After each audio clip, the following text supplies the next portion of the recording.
Leaders abusing each other does sound funny, but it's also a sign of our times. Political discourse has fallen to a new low. Trust in the global system is eroding, and the so-called Western way is being challenged. Most countries agree that the current system has to change, yet questions remain. Who should lead that change?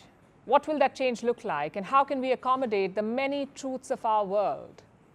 That was one of the topics for discussion at the Raisina Dialogue today. It's India's premier diplomatic gathering. Its 9th edition kicked off in New Delhi on Wednesday. Today, I got a chance to interact with a panel of speakers, including India's Foreign Minister S. Jaishankar. Here's an excerpt. Would you say that let's reform the current system or let's build a new one altogether? And if we were to build a new one, whose ideas and values would shape this new system?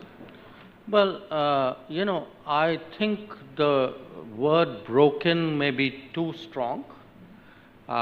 It's like, the battery's discharge. It's running on very low energy. But it's also, I think, you need a different framework in a way.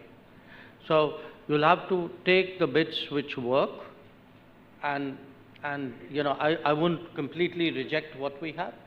But obviously there's a very strong case for a very radical change. And we need a radical change because, look, it's a common sense proposition. If you take the UN, when the UN was invented, it had at least about approximately 50 members. We have 4 times the members. So it's a common sense proposition. The West, as the dominant force earlier, is largely responsible for where we are today. But I think the new players haven't helped. Again, if you take UN Security Council reform, the biggest opposer is not a Western country. Anwar Gargash, where does the UAE and West Asia fit in the current global system? Financially, you resemble Western countries in terms of per capita GDP and etc. But based on history and shared experience, one would say you're closer to the global south. So let's hear it from you. Where do you see yourself? We have a foot here and a foot there. We are, on the one hand, a country that has various interest and political investment in the rise of the global south. But at the same time, we also don't look like the global south in terms of our economy and in terms of our socio-economic environment. But definitely we have an interest. Now, as a smaller state here, we are also concerned very much that we are, that the global system, countries that are our size, will fall within the cracks.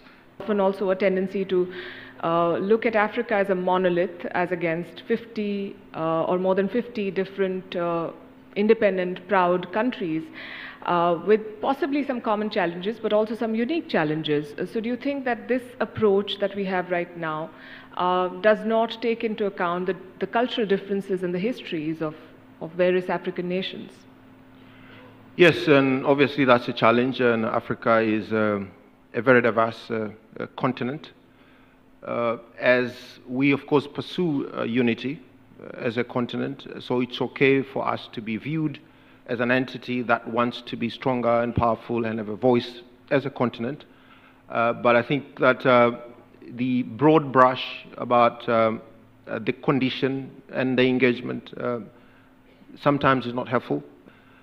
Is it okay for 54 African heads of states to be summoned in one capital by one leader to be read about the plan of that country and take pictures and leave? Depends on what is the nature of the partnership with that particular country and the work and the history that has gone into putting that initiative together. So there's a bit of resentment now and a bit of rethinking about Africa's partnership with the rest of the world. Just, equitable future has to start with acknowledgement of the structural asymmetry and historic injustices that has led to a condition that Africa finds itself. There's also confusion on what these Western/universal values are anymore, because in your own country you have a prime ministerial frontrunner who's saying some very disruptive things about not taking in Ukrainian refugees and not giving aid to Ukraine. Or, for instance, in the US you have a Donald Trump who's talking about unilaterally abandoning multilateral commitments. Does this frayed national consensus in some of the Western powers impact international institutions as well? And then why should Global South countries trust the West?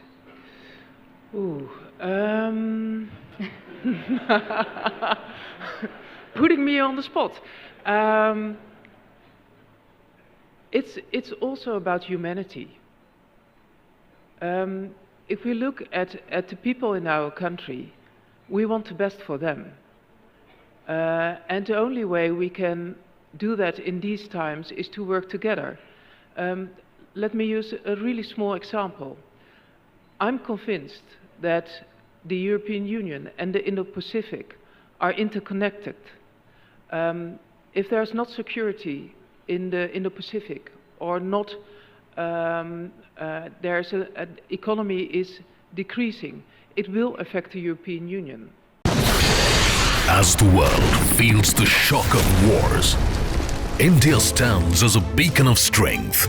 The Firstpost Defence Summit 2024 will showcase cutting-edge technologies, forging partnerships between industry, academia and research organizations. Witness the transformative story of India's defence sector. Firstpost Defence Summit 2024.